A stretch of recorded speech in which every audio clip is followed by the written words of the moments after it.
రామ్ గోపాల్ వర్మ నిర్మించిన వ్యూహం చిత్రం విడుదలకు లైన్ క్లియర్ అయింది. మార్చి 2న వ్యూహం చిత్రాన్ని విడుదల చేస్తున్నట్లుగా రామ్ గోపాల్ వర్మ ప్రకటించారు.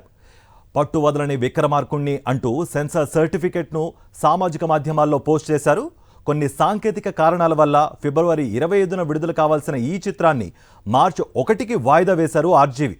మరో రోజు ఆలస్యంగా మార్చి 2న రిలీజ్ చేస్తున్నట్లుగా అఫీషియల్గా అనౌన్స్ చేశారు ఆర్జీవి. రామ్ గోపాల్ వర్మ నిర్మించిన వ్యూహం చిత్రం విడుదలకు లైన్ క్లియర్ అయింది.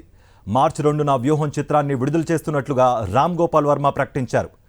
పట్టు వదలని విక్రమార్కుణ్ణి అంటూ సెన్సార్ సర్టిఫికెట్ను సామాజిక మాధ్యమాల్లో పోస్ట్ చేశారు. కొన్ని సాంకేతిక కారణాల వల్ల ఫిబ్రవరి 25న విడుదల కావాల్సిన ఈ చిత్రాన్ని మార్చి 1కి వాయిదా వేశారు ఆర్జీవి. మరో రోజు ఆలస్యంగా మార్చి 2న రిలీజ్ చేస్తున్నట్లుగా అఫీషియల్గా అనౌన్స్ చేశారు ఆర్జీవి. రామ్ గోపాల్ వర్మ నిర్మించిన వ్యూహం చిత్రం విడుదలకు లైన్ క్లియర్ అయింది. మార్చి 2న వ్యూహం చిత్రాన్ని విడుదల చేస్తున్నట్లుగా రామ్ గోపాల్ వర్మ ప్రకటించారు. పట్టు వదలని విక్రమార్కుణ్ణి అంటూ సెన్సార్ సర్టిఫికెట్ను సామాజిక మాధ్యమాల్లో పోస్ట్ చేశారు. కొన్ని సాంకేతిక కారణాల వల్ల ఫిబ్రవరి 25న విడుదల కావాల్సిన ఈ చిత్రాన్ని మార్చి 1కి వాయిదా వేశారు ఆర్జీవి. మరో రోజు ఆలస్యంగా మార్చి 2న రిలీజ్ చేస్తున్నట్లుగా అఫీషియల్గా అనౌన్స్ చేశారు ఆర్జీవి.